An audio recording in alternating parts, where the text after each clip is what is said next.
dis un mot, j'entends Seigneur. Tu dis un mot, oh oui Seigneur. Tu dis un mot, oh Seigneur. Tu dis un mot, Seigneur. Tu dis un mot, oh oui je n'en peux plus. Dis seulement un mot, oh oui je n'en peux plus. Dis seulement un mot, oh je n'en peux plus. Oh oui, dis seulement un mot, oui je n'en peux plus. Dis seulement un mot.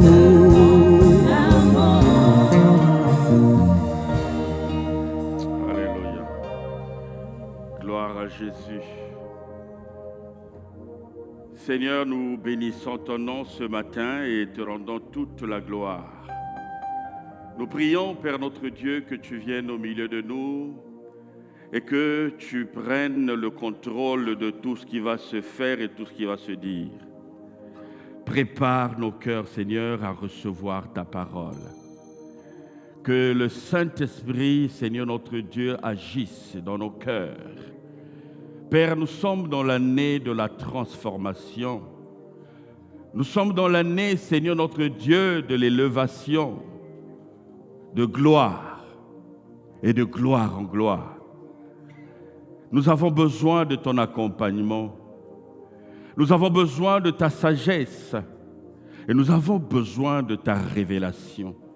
Parce que c'est ta révélation, Seigneur notre Dieu, qui va nous aider à prendre la direction qu'il faut prendre pour que, Seigneur notre Dieu, ce que tu as préparé pour nous durant cette année nous soit bénéfique au nom de Jésus-Christ. Et en ces lieux, Père, je prends autorité et j'amène toute pensée captive à l'obéissance de Jésus-Christ en ces lieux. Que tout esprit qui ne confesse pas la Seigneurie de Jésus soit soumis et complètement lié au nom de Jésus-Christ. La parole de Dieu va être partagée et va faire du bien à chacun de nous. Au nom de Jésus, nous avons prié. Amen. Amen. Est-ce qu'on peut acclamer le Seigneur? Alléluia. Merci au groupe de louanges. Merci Nouchka. Que Dieu te bénisse. Amen. Alors, bien-aimés, comme nous le savons tous, nous sommes dans l'année de la transformation. Le thème de notre année, c'est transformer et élever de gloire en gloire, tiré de 2 Corinthiens 3, 13 à 18. Alléluia.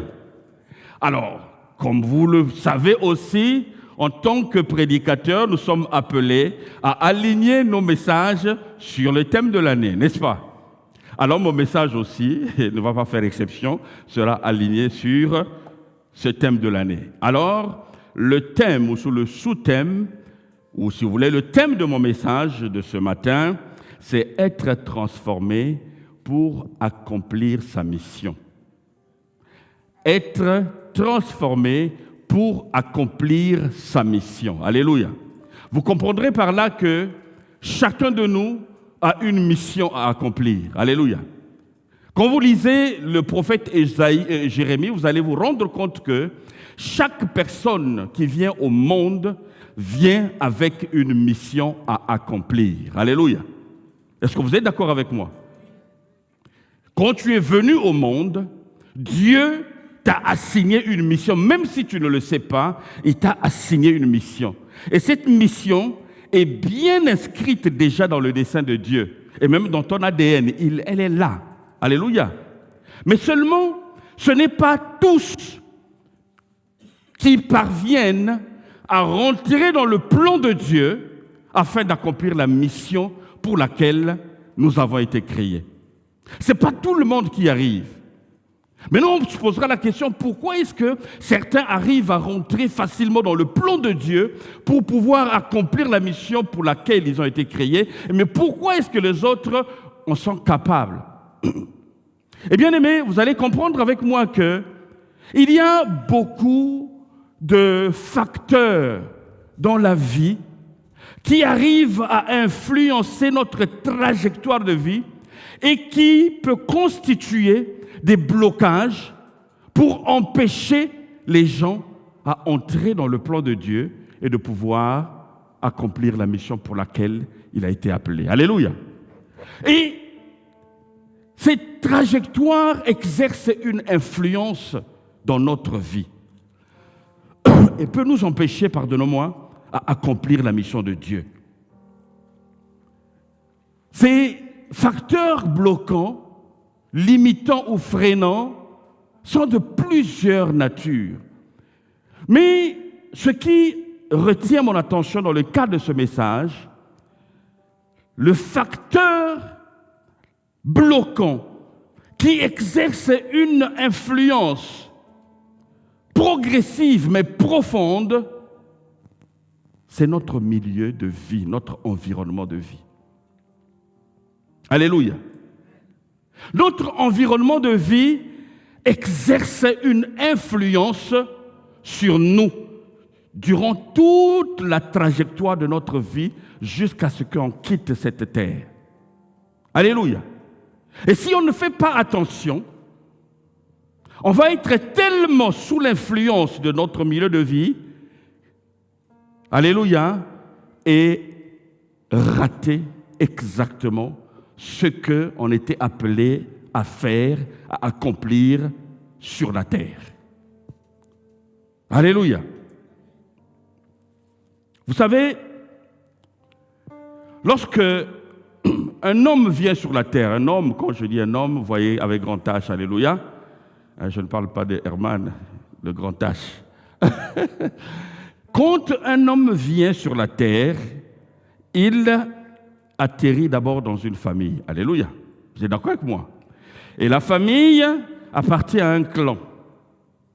Le clan appartient, si vous voulez, à une société ou un cadre social. Et chaque cadre social, chaque société est structurée par des traditions, par des pratiques, des croyances, par des comportements, par une mentalité. Et c'est ce que certains appellent un système de pensée.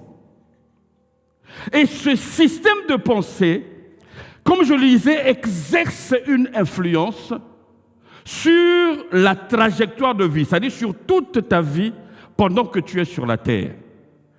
Et justement, ce système de pensée, alléluia, par son influence, est arrivé à nous inculquer un comportement, à nous inculquer une mentalité, à nous inculquer des pratiques qui sont devenues comme naturelles.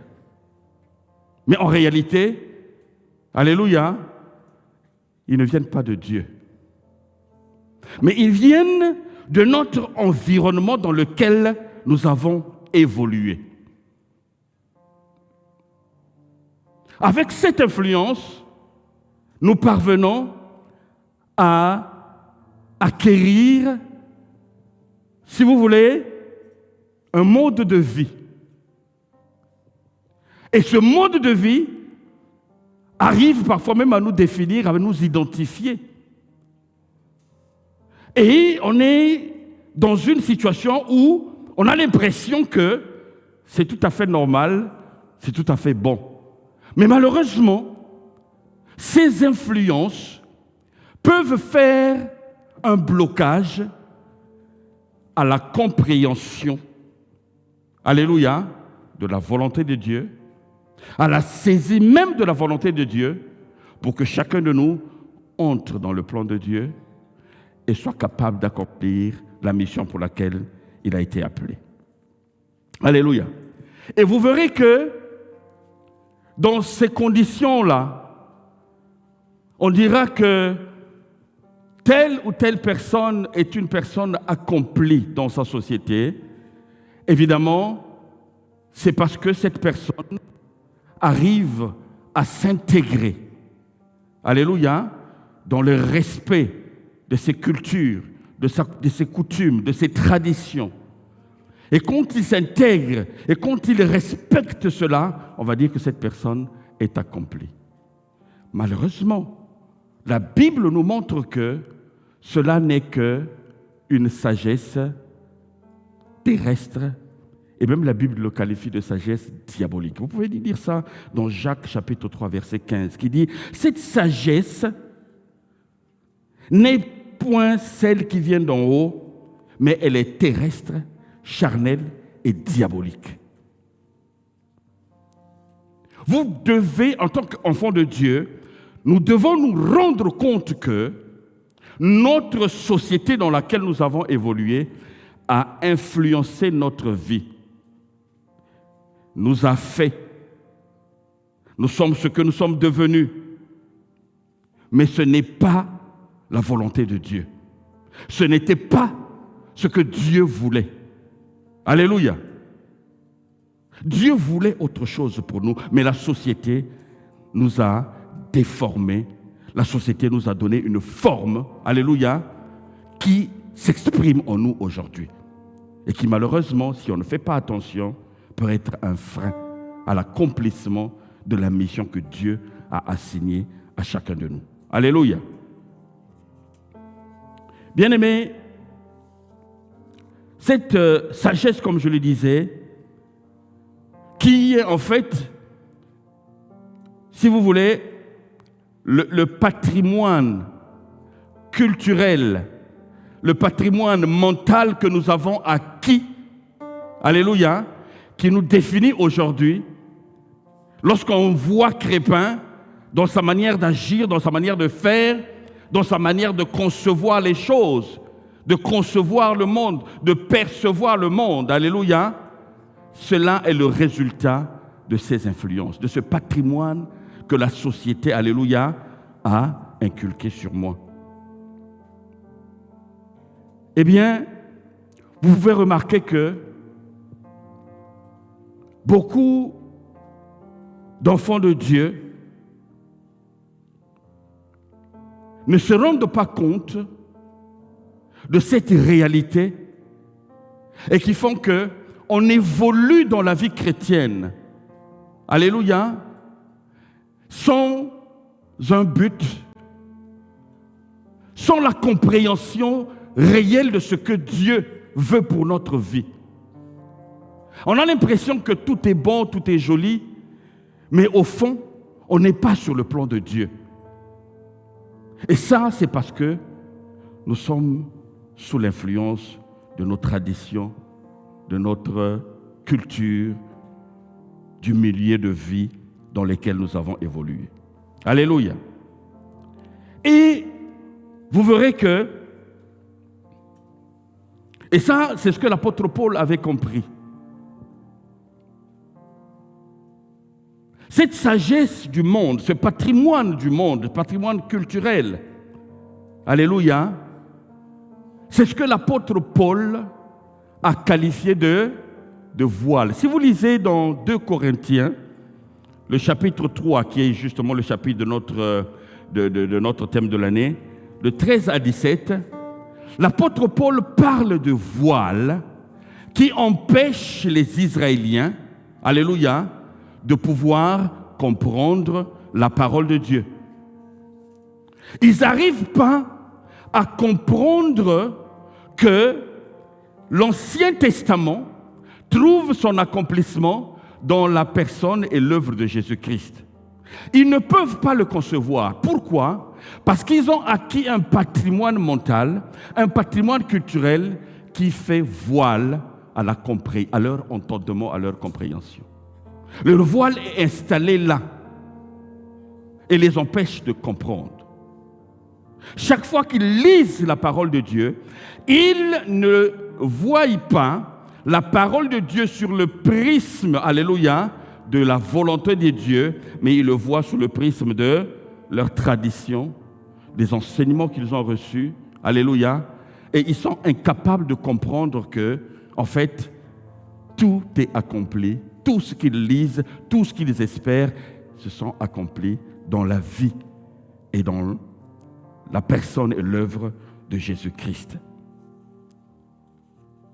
Les pharisiens ou les Israélites de l'époque avaient la connaissance intellectuelle de la parole de Dieu, mais ne pouvaient pas saisir le sens profond de la parole qu'ils lisaient, parce que le voile était encore là.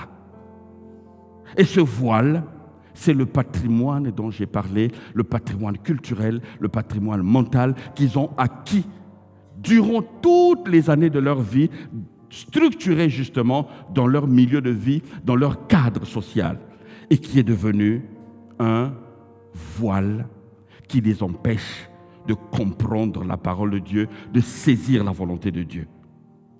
Malheureusement, il y a aussi des enfants de Dieu qui continuent, malgré le fait qu'ils soient chrétiens, mais qui continuent de vivre et de prendre plaisir à être sous l'influence, alléluia, de ce système de pensée de leur milieu de vie. Vous allez comprendre un peu plus tard ce que je suis en train de dire. Et ça fait que, même chez les chrétiens là, ce voile dont parlait ou dont parle l'apôtre Paul est encore actif dans notre cœur.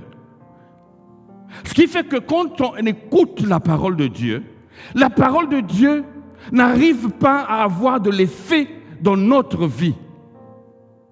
C'est vrai que la Bible dit « Ma parole ne peut pas venir à vous et venir à vous et repartir à moi sans créer son effet. » Ça, c'est la vérité. Mais pour celui qui a encore ce voile, cette vérité, alléluia, n'est pas une réalité pour lui. Tu viens à l'église tous les dimanches, aux enseignements bibliques, à la veillée, ainsi de suite, mais ta vie ne change pas. Même que tu écoutes la parole de Dieu aujourd'hui, tu rentres à la maison, tu as tout oublié. Et tu es toujours la même personne, on te voit toujours dans les mêmes erreurs, en train de commettre les mêmes péchés, tu es en train de lutter. Parce qu'il y a une carapace qui est là, que tu n'as pas encore identifiée. Mais aujourd'hui, Dieu va te donner la possibilité de pouvoir détecter cette carapace, ce voile, afin de pouvoir l'ôter et être capable de saisir la pensée de Dieu pour ta vie. Alléluia. La volonté de Dieu pour toi, son plan pour toi, afin de pouvoir y entrer. Alléluia. Et de faire les merveilles. Personne n'est venu ici dans ce monde pour juste être participant. Personne n'est venu dans ce monde juste pour accompagner les autres. Nous tous, nous avons de la valeur aux yeux de Dieu. Parce que Dieu a mis quelque chose de spécial dans la vie de chacun de nous. Mais ce n'est pas ça le plus important. Le plus important, c'est que tu sois capable d'identifier cela, alléluia, et d'entrer en possession de cela, afin de pouvoir faire des merveilles comme Dieu attend. Impacter ton cadre de vie, impacter le monde. Ceux qui ont impacté le monde, qui ont parlé, qui font parler d'eux, alléluia, eux, ils ont compris cela. Ils ont compris cela. Alors, nous allons ensemble essayer d'explorer les moyens bibliques par lesquels un enfant de Dieu peut se défaire des influences de son système de pensée et expérimenter une vie chrétienne victorieuse. Alléluia. Et c'est ce que moi j'ai qualifié du chemin critique de la transformation. Nous allons rentrer maintenant dans le chemin critique de la transformation. D'abord, nous allons lire Romains 12, verset 2. Voilà le premier verset qu'on va lire. Romains 12. La Bible nous dit, merci Lacom, ne vous conformez pas au siècle présent, mais soyez quoi? Soyez transformés par le renouvellement de l'intelligence, afin quoi? Que vous discerniez quelle est la volonté de Dieu, ce qui est bon, agréable et parfait. La Bible nous dit de ne pas nous conformer au siècle présent, c'est-à-dire de ne pas s'aligner, alléluia, à ce qui se fait dans le monde d'aujourd'hui. Et quand on lit ce passage, il y a deux mots qui attirent ou qui doivent attirer notre attention. En tout cas, qui rentrent bien dans le cadre de notre thème de l'année. Le premier mot, c'est se conformer. Et le deuxième, c'est transformer ou la transformation. Quand on regarde ces mots, si on ne fait pas attention, on risque de les confondre. Mais chacun exprime une réalité différente. Quand on dit se conformer, le conformer a un caractère un peu plus superficiel. Par contre, le transformer a un caractère beaucoup plus profond. Transformer, ça veut... Non, plutôt se conformer. Il y a le mot « conv » qui veut dire, alléluia, prendre la forme de. Ou bien, si vous voulez, vivre au milieu. Ou encore être aligné aux lois, aux normes, aux traditions, alléluia, qui structurent un environnement de vie. Mais quand on dit transformer, il y a d'abord trans et l'autre suffixe forme, ça veut dire aller au-delà, alléluia, de ce qui est là. C'est-à-dire acquérir une forme tout à fait différente, alléluia, mais meilleure en termes de qualité. Une forme différente, meilleure que celle de l'initiale. Alléluia. Et la Bible nous dit de ne pas se conformer au monde, mais plutôt d'être transformé par quoi? Par le renouvellement de l'intelligence. Bien-aimés, le chemin critique de la transformation dont je parle va nous amener à 3 étapes importantes. Le premier ou la première étape, c'est d'abord, et ça c'est vraiment fondamental. La première étape, si tu veux t'engager dans un chemin ou sur le chemin critique de la transformation, il faut que tu reconnaisses d'abord ton état, que tu reconnaisses ce que tu es, alléluia, que tu vis en réalité sous l'influence de ton système de pensée ou du système de pensée du cadre social dans lequel tu as évolué. D'abord, c'est la chose que tu dois faire. Lisons ce que l'apôtre Paul dit dans Romains chapitre 7. On va seulement lire verset 21 au verset 24. La Bible nous dit quoi? Là, comme si vous pouvez nous aider, Romains chapitre 7, 21 à 24.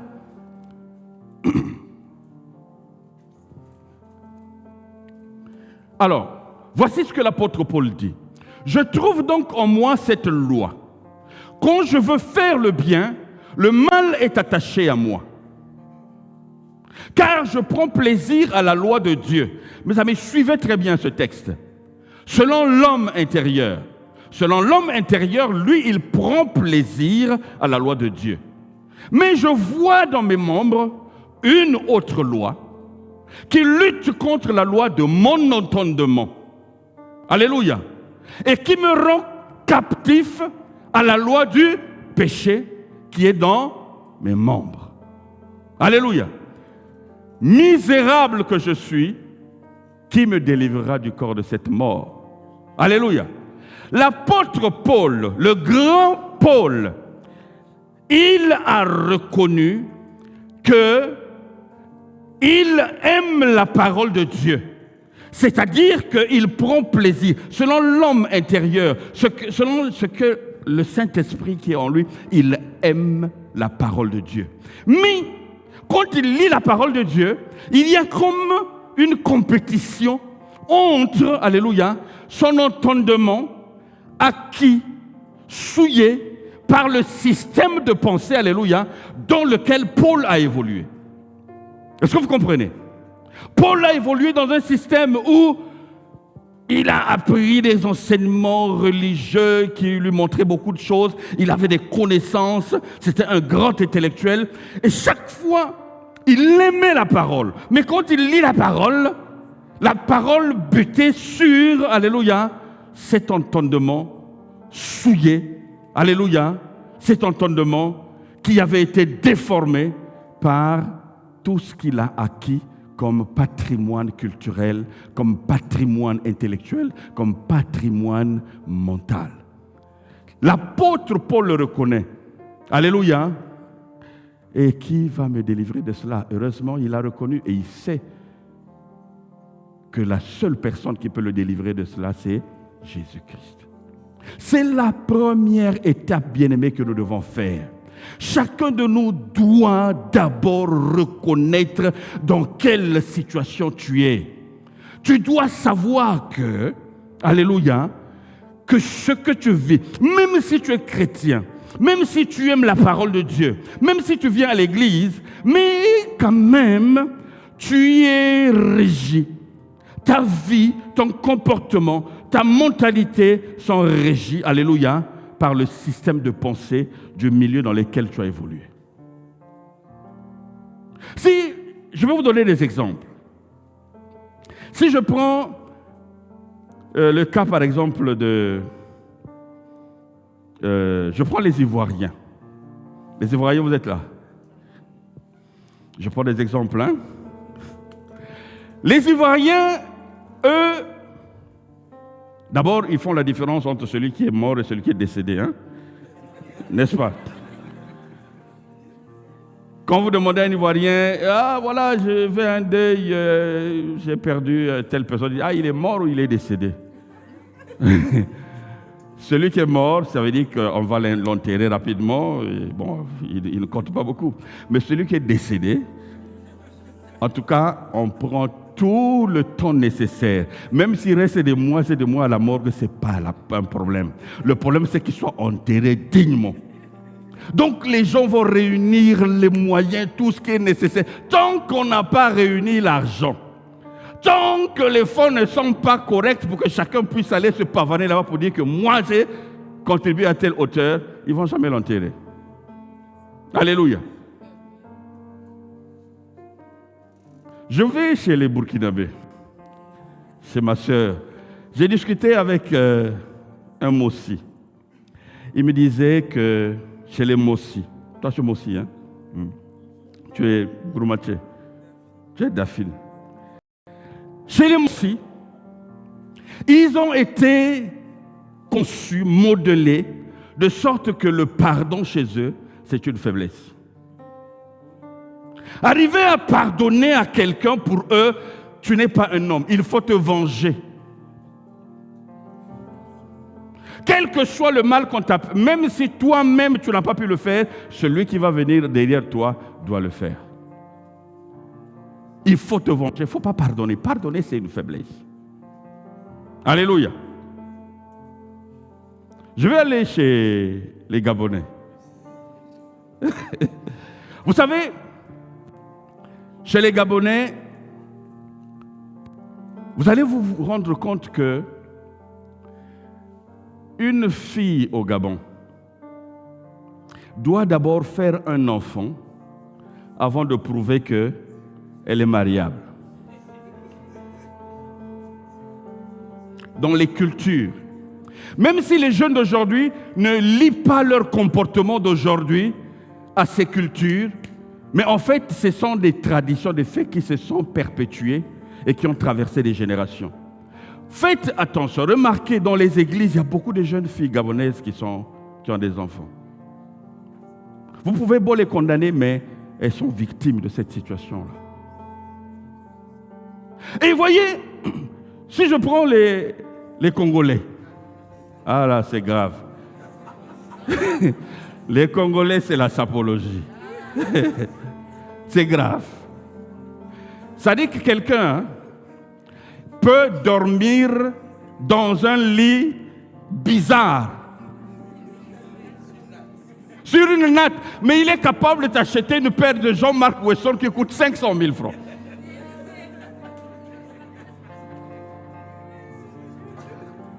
Ce que je vous dis est sérieux. Hein? Et toutes ces influences font que nous vivons comme ça. On les a acceptées et nous sommes dedans. Et quand vient la parole de Dieu, si la parole de Dieu, alléluia, ne trouve pas les arrangements avec ton système de pensée, ses influences, cette parole va rentrer difficilement dans ton cœur. Difficilement. Et cela va t'empêcher justement de connaître ce que Dieu attend de toi. C'est très important. Il faut que tu reconnaisses que tu vis sous le régime du système de pensée, de ton cadre de vie, de ton cadre social dans lequel tu as évolué jusqu'à aujourd'hui. Quand tu arrives d'abord à reconnaître cela, alléluia, c'est là que va commencer ta délivrance, ta guérison. Mais tant que tu ne le reconnais pas, tu vas vivre comme si de rien n'était. Alors que Dieu t'attend quelque part. Il te regarde. Il attend que tu prennes des résolutions, que tu empruntes le chemin réel pour que tu le rencontres et qu'il te dise, mon fils, viens. Je t'attendais. Alléluia. On va aller vite parce qu'on n'a plus le temps, il est déjà 10 heures. Deuxième étape du chemin de la transformation. Alléluia, bien-aimés, vous me suivez?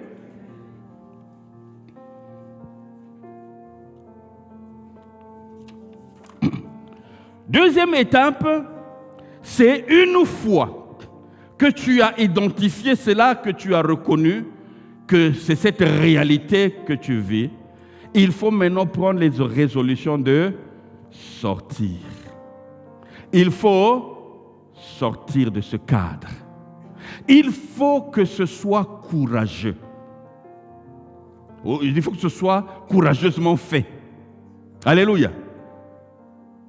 Tant que tu ne prends pas le courage de dire que moi, il faut que je sorte de ce cadre. Vous voyez, si vous voyez les Africains ne vivent pas de la même manière que les Occidentaux. Même quand on est au sein de l'Afrique, tous les Africains ne vivent pas tous de la même manière, ils n'ont pas tous les mêmes comportements. Alléluia. Un Sénégalais est différent d'un Ivoirien, différent de... Alléluia. Et ça, c'est bien sûr le résultat de ces influences culturelles, traditionnelles dont je parle. Ce que tu es aujourd'hui, ce que tu démontres, ton comportement, ton caractère, tes mentalités, sont le fruit de toutes ces influences. Même si ça paraît, il y a même des choses peut-être positives à l'intérieur, Dieu considère cela comme un patrimoine charnel, diabolique et constitue un frein, alléluia, pour que tu entres dans le plan de Dieu, tu entres dans la pensée de Dieu. Dieu te demande de sortir. Beaucoup d'enfants de Dieu traînent des problèmes, rencontrent des difficultés qui ne finissent pas à cause du fait qu'ils sont trop conformes, alléluia, à leur tradition. Trop conformes. Ah non, moi jamais. Moi je suis de telle famille. Dans ma famille, jamais on ne peut pas faire telle chose. Alléluia. Voilà comment on raisonne. Mais Dieu dit qu'il faut sortir. Sortez du milieu de mon peuple. Alléluia. Ne touchez pas ce qu'ils touchent. Ne faites pas ce qu'ils font. On va lire un passage. On va lire le passage de Matthieu.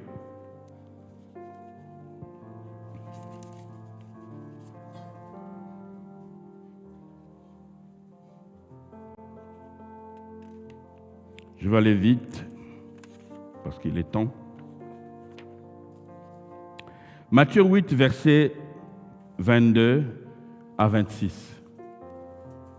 Car je vous le dis, si votre justice... Non, pas d'abord ça.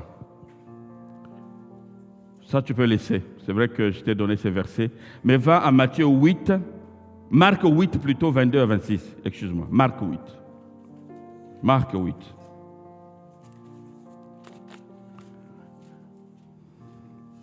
Marc 8, pas Matthieu. Voilà. Ils se rendirent à Bethsaïda et en amena vers Jésus un aveugle qu'on le pria de toucher.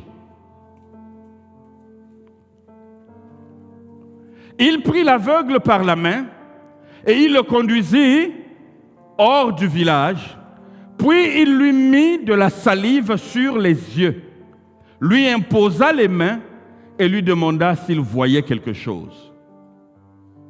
Il regarda et dit, je perçois les hommes, mais j'en vois comme des arbres et qui marchent. Jésus lui dit de nouveau, Jésus lui mit de nouveau les mains sur les yeux, et quand l'aveugle regarda fixement, il fut guéri et vit tout distinctement. Alors Jésus le renvoya dans sa maison. Suivez, c'est très bien ce qui se dit là. Il le renvoya dans sa maison en disant, n'entre pas au village. Ça ne vous paraît pas bizarre, non?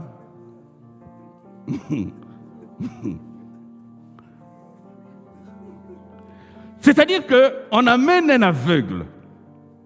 Mais la première des choses que Jésus fait, pour que Jésus puisse le guérir, que Jésus, c'est Jésus, mais pour que ce Jésus, le Dieu Tout-Puissant, soit capable de guérir cet aveugle, qu'est-ce qu'il fait? Il le sort d'abord de son village. Ensuite, il lui impose les mains. Et quand il lui impose les mains, qu'est-ce que monsieur dit? Je vois, mais je vois les hommes comme des arbres qui marchent. Mais attends, toi tu étais aveugle. Comment tu peux faire la distinction entre un homme et un arbre? N'est-ce pas, c'est ce qu'il a entendu? Ce qu'on lui a dit. Mais Jésus lui dit, lui met encore la main sur la tête, lui impose encore les mains, lui met les mains sur les yeux, et dit, est-ce que tu vois? Il dit, ah là, maintenant je vois clairement. Alors Jésus lui dit, mon cher ami, retourne dans ta maison, mais ne rentre pas dans le village. Vous savez, le problème de ce monsieur n'était pas l'aveuglement. Non. Mais c'était son milieu de vie. L'environnement dans lequel il vivait, c'était ça même qui a compliqué sa guérison. Beaucoup d'enfants de Dieu compliquent leur guérison, compliquent leur délivrance parce qu'ils sont encore sous les influences, alléluia, de leur milieu de vie, de leur environnement, leur cadre social, culturel. Parce que quand on dit « va dans ta maison, mais ne rentre pas au village », ça semble contradictoire et bizarre. Effectivement, c'est bizarre. Mais Jésus était en train de lui dire « repars dans ta maison, mais ne te conforme plus aux pratiques, comportements, croyances de ton village. » C'est, n'est-ce pas, Jésus qui nous dit que nous sommes dans le monde, mais nous ne sommes pas. Il voulait lui dire, va vivre dans ton village, mais ne sois pas du village. C'est seulement alors que tu pourras vivre ta guérison convenablement. Alléluia. Mon ami, mon frère, toi-même tu sens qu'il y a beaucoup de choses qui ne vont pas dans ta vie. Mais aujourd'hui, la parole de Dieu te dit que c'est simplement parce que tu continues de vivre, alléluia, comme un vrai Congolais, comme un vrai Gabonais, comme un vrai Ivoirien, ainsi de suite. Sors, sois chrétien. Alléluia. Tu peux porter une nationalité, mais ce n'est plus cette nationalité qui te définit aux yeux de Dieu. Aux yeux de Dieu, ce qui te définit, alléluia, c'est quoi? C'est son identité à lui. Il t'appelle chrétien, fils, enfant de Dieu. C'est ça qui te définit. et tu es ce que Dieu dit que tu es. Alléluia. Alléluia. Je sais qu'il y a beaucoup d'enfants de Dieu qui abandonnent certaines choses. Mais beaucoup aussi sont restés prisonniers quelque part de certaines choses. J'espère que je ne vais pas choquer.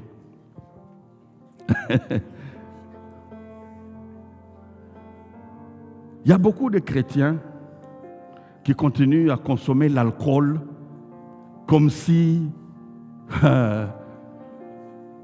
parfois même pire que les païens.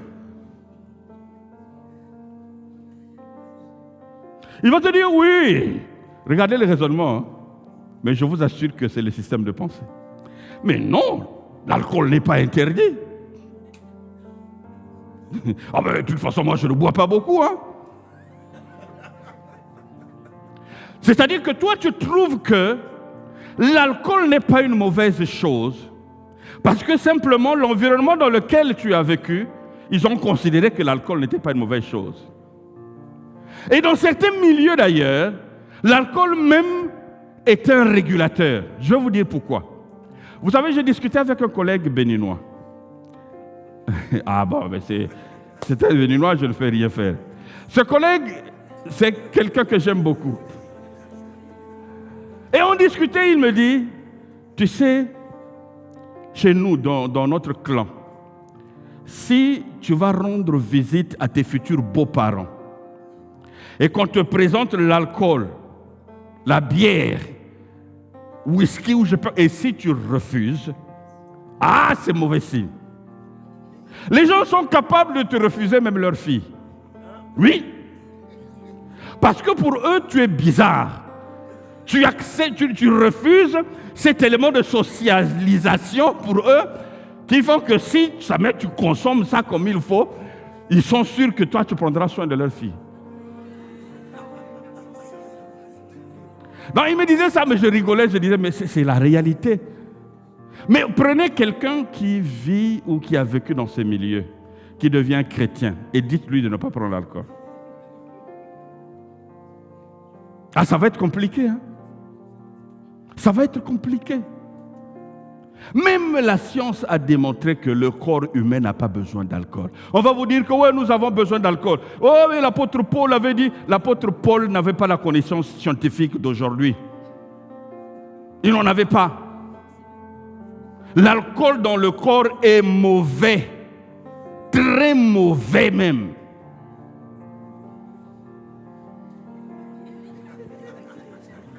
Le corps humain n'a pas besoin de l'alcool qu'on lui apporte. Tout ce que tu manges finit par se transformer en alcool dans ton corps. Et c'est suffisant pour que tu vives tranquillement. Mais si tu apportes l'alcool de l'extérieur, tu mets dans ton corps, ça devient un corps étranger qui va tuer tes organes. Prenez le whisky. Si vous mettez le whisky, vous prenez la chair, la viande, vous mettez sur, vous allez voir ce que ça va faire. Et c'est ce qui va se produire dans ton corps. Alléluia.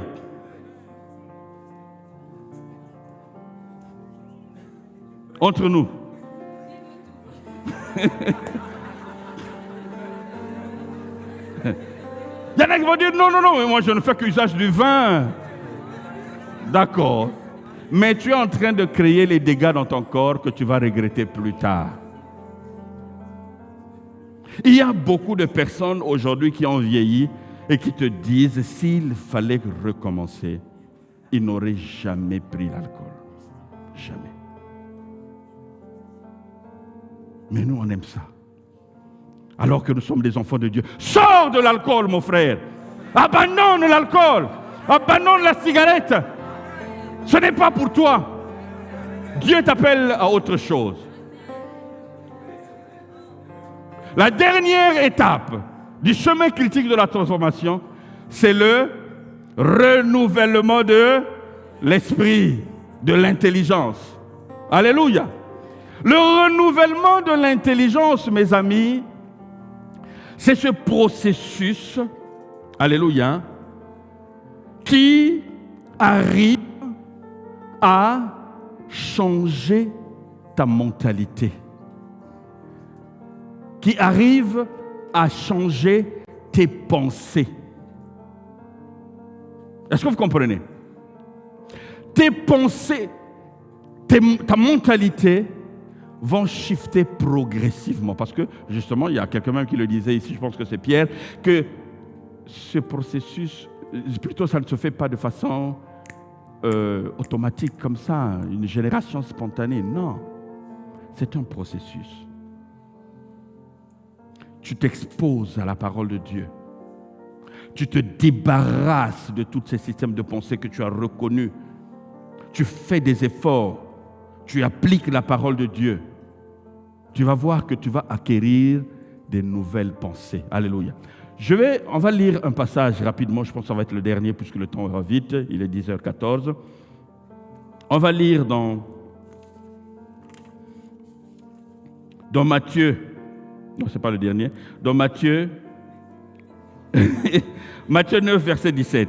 Ne vous en faites pas, on va bientôt finir. Mes amis, si tes pensées et ta mentalité ne sont pas renouvelées, en rapport bien sûr avec ce que je viens de dire, avec les influences de ton milieu de vie, il est impossible pour toi de vivre les bénéfices de la parole de Dieu. Impossible.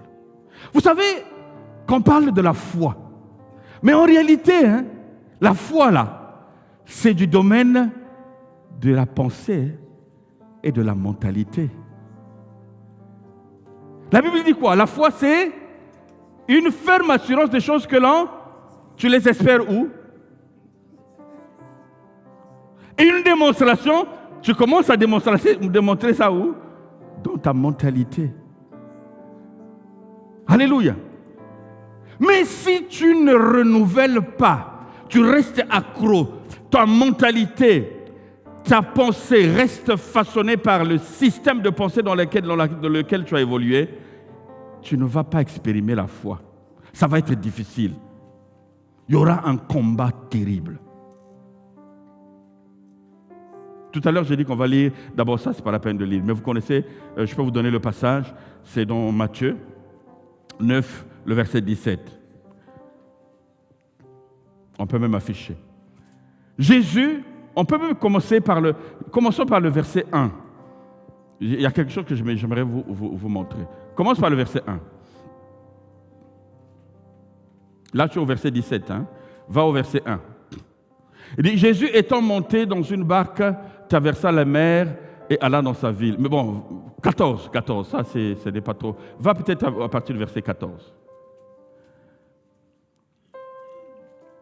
Alors, les disciples de Jean vinrent auprès de Jésus dire pourquoi nous et les pharisiens ne jeûnons-nous pas tandis que les disciples jeûnent. Vas-y. Jésus leur répondit, l'ami de l'époux, non, ce n'est pas le verset là. C'est avant ça. C'est pour ça que je demandais d'aller au verset 1. Bon, bref, vous pouvez lire ce passage. Commencez par le verset 1. Alors, Jésus est arrivé à guérir un paralytique.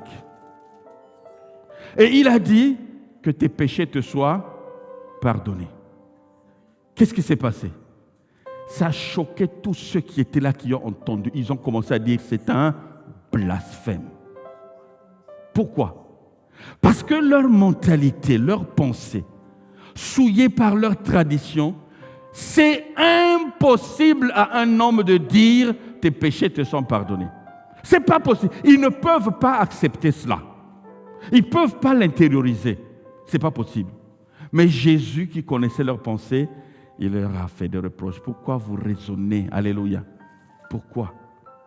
Et c'est là que Jésus va leur dire, si vous ne changez pas vos pensées et vos mentalités, alléluia, il sera difficile pour vous de contenir la nouveauté, de contenir les nouvelles choses, les nouvelles paroles. Et c'est là qu'il leur a parlé de la parabole des outres.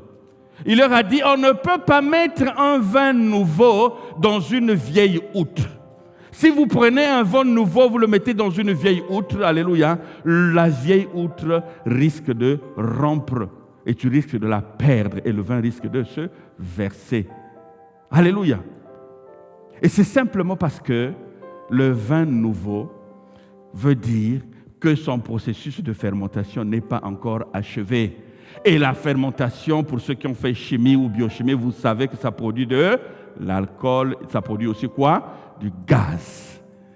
Et plus il reste dans l'outre, plus il va produire de gaz. Et ce processus de fabrication de gaz va faire que l'outre va exploser. On perd le temps, on perd le matériel, on perd aussi le contenu, le vin qui fait la joie des gens. Alléluia! Renouvelle tes pensées. Et alors tu recevras des nouvelles choses. La révélation de Dieu. Tu ne peux pas recevoir la révélation de Dieu si tu es une outre vieille. Si tes mentalités ne sont pas shiftées. Ce n'est pas possible. C'est ce qui s'est passé avec le peuple d'Israël. Le peuple d'Israël était tellement content de sortir de l'Égypte. Content. Ce jour-là, c'était la fête.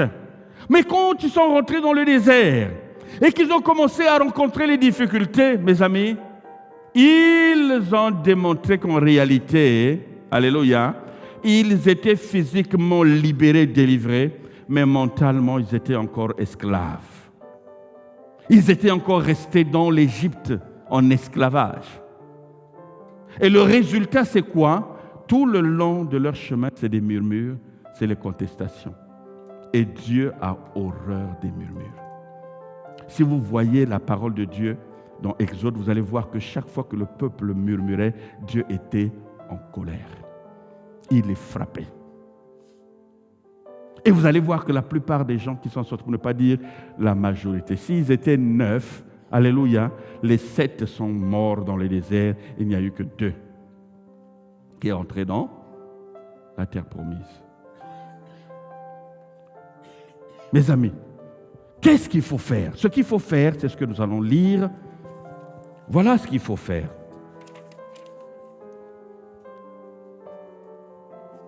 Lisons Philippiens 2, versets 5 à 11, nous allons finir par là. Philippiens 2, versets 5 à 11. Voilà, il avait ramené le verset, Jésus connaissait leurs pensées, il dit, pourquoi avez-vous des mauvaises pensées dans vos cœurs? Amen, merci Lacombe. Mais va maintenant dans Philippiens 2. J'ai dépassé d'1 minute déjà, on devait finir à 20. Philippiens 2, 5 à 11, la Bible dit, ayez en vous, suivez bien, ayez en vous les sentiments qui étaient en Jésus-Christ, lequel, existant en forme de Dieu, n'a point regardé comme une proie arrachée d'être égal à Dieu. Mais, il a fait quoi? Il s'est dépouillé lui-même. Même Jésus-Christ s'est dépouillé. Il s'est dépouillé de ses mentalités de charpentier. Il s'est dépouillé de ses mentalités d'Israël de l'époque où il habitait. Il s'est dépouillé en prenant la forme de serviteur, en devenant semblable aux hommes. Alléluia. Il s'est même dépouillé de son autorité qu'il avait acquis au ciel. Ayant paru comme un simple homme, il s'est humilié lui-même, se rendant obéissant jusqu'à la mort, même jusqu'à la mort de la croix. Continue.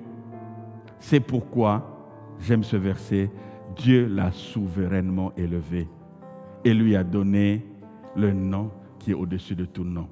La Bible dit dans Proverbe 23, 7, dit que telle est sa pensée, tel il est dans la vie réelle. Alléluia. Si tu intègres la pensée de Jésus-Christ, tu vas acquérir le caractère de Jésus. Tu intègres la mentalité de Jésus-Christ, tu vas faire ce que Jésus-Christ a fait. Quand Jésus-Christ dit que vous êtes saint, c'est que vous l'êtes. Quand Jésus dit que vous allez dire à cette montagne, déplace-toi et jette-toi dans la mer, que la montagne va obéir, cela peut être possible. Mais à condition que ton système de pensée, ta mentalité change. Parce que nous sommes exactement ce que Dieu dit que nous sommes. C'est la vérité. Il dit que vous êtes saints, mais cette vérité-là, ne peut pas avoir son effet, son bénéfice sur... tu ne peux pas avoir le bénéfice de cette vérité dans ta vie tant que tes mentalités ne sont pas renouvelées, ton intelligence n'est pas renouvelée. Alors commence à contempler Jésus-Christ. Commence à regarder comment Jésus-Christ parlait. Commence à voir comment Jésus-Christ guérissait les malades. Comment Jésus-Christ commandait au vent et le vent lui obéissait. Comment Jésus-Christ multipliait les pains. Bon, on nous a démontré que ce n'était pas Jésus-Christ en réalité, mais bon, c'est Jésus, parce que le contact, l'homme était là. Alléluia. Commence à voir. Mais Dieu te dit, Jésus-Christ lui-même te dit que tu es capable de faire les mêmes choses, plus encore. Alléluia. C'est la vérité. Mais à condition que tu renouvelles ton intelligence par la communion du Saint-Esprit. Alors on va se lever, on va prier le Seigneur. Il n'y a qu'une seule chose à faire. Je vais appeler le groupe de louanges qui va aussi nous conduire intelligemment, en tout cas de façon révélée, alléluia, un cantique inspiré qui va nous amener à avoir nos regards sur Jésus. La Bible nous dit, ayez des yeux rivés sur Jésus-Christ. Regardez Christ, notre modèle par excellence. Regardez comment il a parlé. Ses paroles, ses actions étaient le résultat de ses pensées, le résultat de sa mentalité. Aujourd'hui, tu vas regarder dans ta vie toutes les choses que tu reconnais être des influences de ton mode de vie ou du milieu de vie dans lequel tu as évolué. Tu es conscient que ces choses, tu les vis. Et moi, je t'apprends aujourd'hui que ces choses t'empêchent de voir la gloire de Dieu. Dieu veut te lever. Dieu veut t'amener à un niveau supérieur. Mais ces choses-là te retiennent. Alors tu vas renoncer à ces choses. Ça va être le point de départ. Il faut que ça soit ton combat de tous les jours. Et je te dis que si tu le fais tout au long de cette année-là, des choses merveilleuses vont arriver dans la vie. Cela ne dépend que de toi. Alléluia. Commence à te regarder. Ne regarde pas celui qui est à côté de toi. Lui aussi, il a son problème à régler. Mais aie des yeux fixés sur Jésus. Vois le modèle parfait qu'il est. Ce qu'il disait, ses paroles, sa manière de pardonner, sa manière de parler aux gens. Il ne faisait pas de la distinction entre les pauvres et les riches. C'était un homme intègre, il était saint. Il dit que vous êtes aussi saints. Mais est-ce que cette vérité est vraie, semblable en toi? Est-ce que tu vis la sainteté dont la Bible dit que tu dois vivre? Il faut l'intérioriser. Il faut prendre les résolutions de changer ta vie, de changer ta manière de vivre, ta manière de raisonner, ta manière de te comporter. Maintenant, tu dois acquérir le comportement de Jésus. Mais pour cela, commence d'abord à intégrer la pensée du Seigneur. La Bible dit que qui a connu la pensée du Seigneur? Oh, nous avons la pensée de Dieu. Nous avons la pensée de Christ. Mais est-ce que cette pensée est réelle dans toi? Mais c'était la vérité. Saisis cette vérité. Commence à prier. Laisse-toi conduire par le Saint-Esprit. Et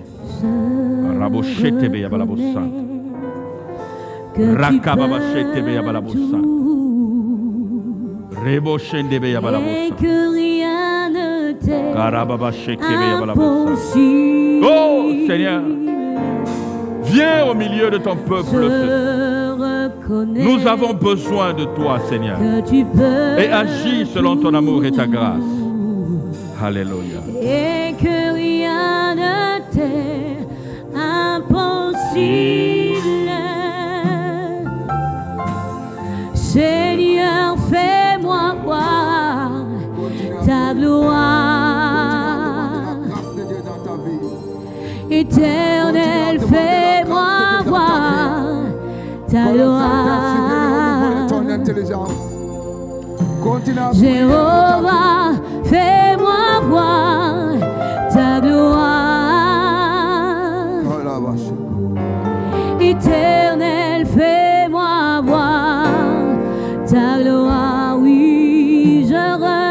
reconnais que tu peux tout. Demande la grâce de Dieu pour ta vie. Demande la grâce de Dieu pour ta vie. Que le Seigneur vienne t'aider dans tes faiblesses. Que le Seigneur vienne nous aider dans nos faiblesses. Là où on a lutté de nous-mêmes. Là où on n'arrive pas à nous séparer. Que le Saint-Esprit nous aide.